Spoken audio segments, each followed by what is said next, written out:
Hai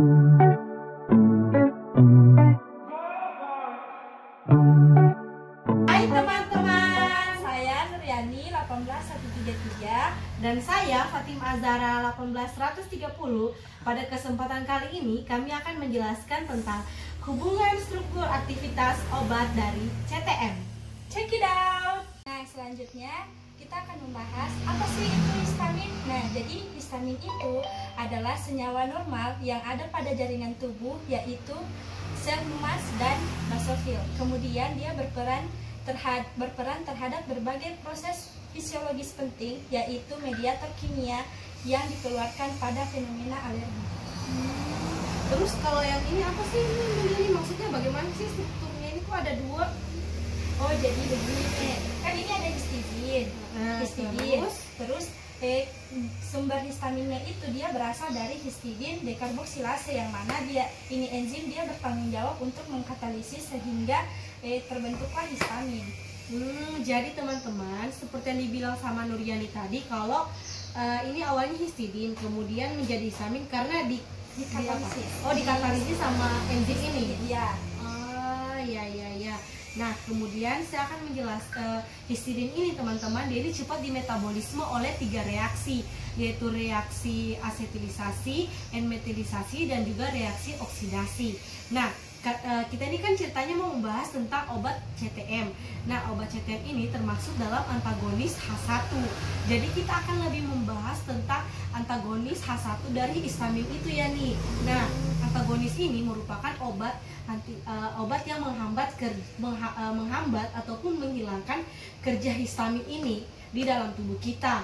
Nah, antagonis H1 ini ya nih, rumus strukturnya itu ada X, CH2N, kemudian R. Kemudian sini ada AR aksen, kemudian R dan R aksen ya. Jadi saya mau tanya, apa sih ini AR? Ada CH2-nya, ada N-nya, ada R dan R aksennya itu. Jadi kalau R ini dia ini merupakan gugus aril. Nah, ini gugus aril pertama. Terus ini gugus aril kedua, teman-teman. Jadi minta maaf teman-teman, tadi ada gangguan sedikit. Ya. Nah, saya lanjut. Kemudian R ini ya nih, dia ini gugus alkil. Nah, kalau yang R aksen ini gugus isoterik, kayak misalnya senyawa, kayak misalnya O, N dan juga OH. Oh, begitu ya ini? Iya. Iya. Nah, kita langsung bahas ke obatnya aja yuk ya nih, obat CTM-nya ya. Oh ya, oke.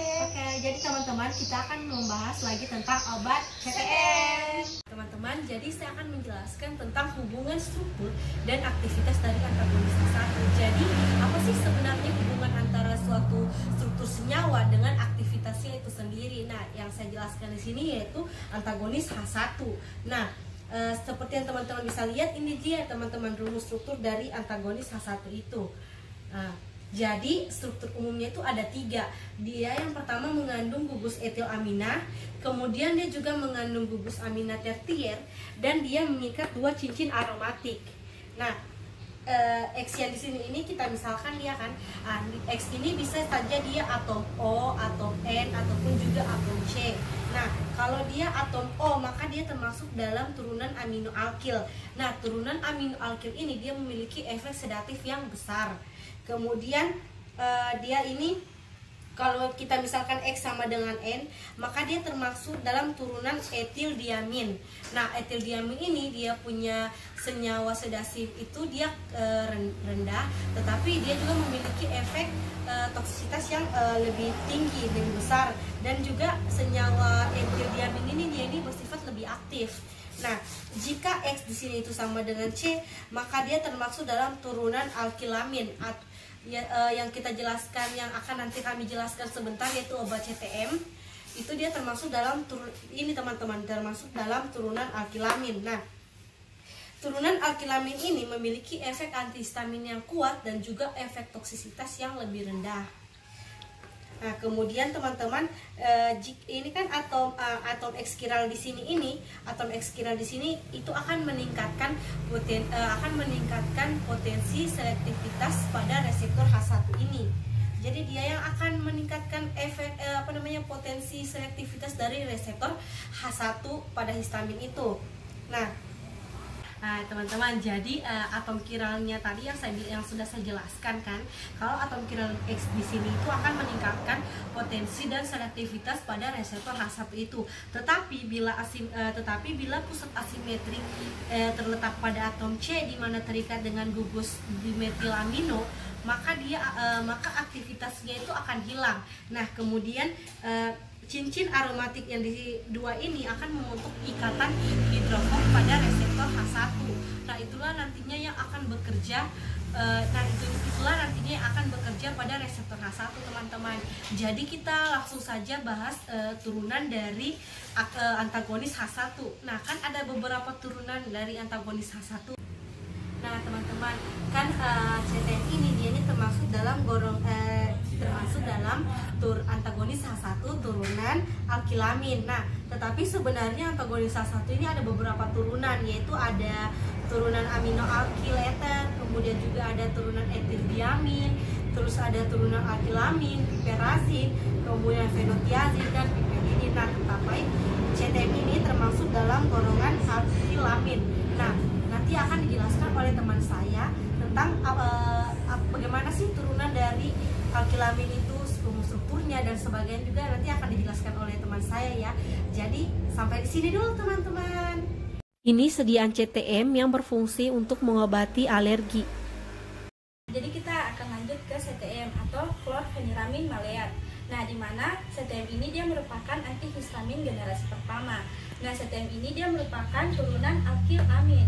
Nah, turunan alkilamin ini dia mempunyai rumus struktur yang seperti ini. Nah, selanjutnya CTM atau turunan alkilamin dia itu merupakan antihistamin dengan indeks terapi atau batas keamanan cukup besar dengan efek samping dan toksisitas yang relatif rendah. Nah, kemudian di sini ada rumus struktur dari feniramin maleat dan chlorpheniramine maleat atau CTM. Nah, perbedaannya di sini yaitu cuma terdapat pada gugus klor. Nah, di sini terdapat gugus klor ini dia mempunyai potensi 10 kali lebih besar daripada feniramin maleat.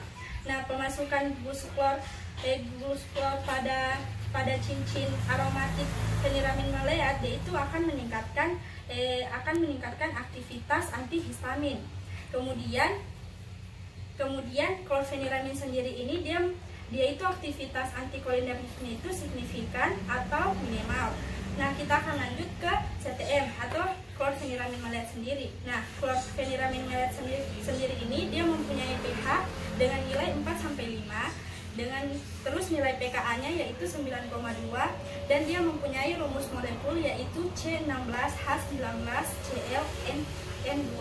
Nah, jadi teman-teman, kita akan menjelaskan tentang farmakokinetik dari obat CTM itu sendiri. Nah, untuk yang pertama yaitu ada A-nya yaitu absorpsi. Nah, di mana obat CTM ini dia diabsorpsi dengan baik setelah dikonsumsi per oral. Kemudian bioavailabilitasnya itu sekitar 25-50%.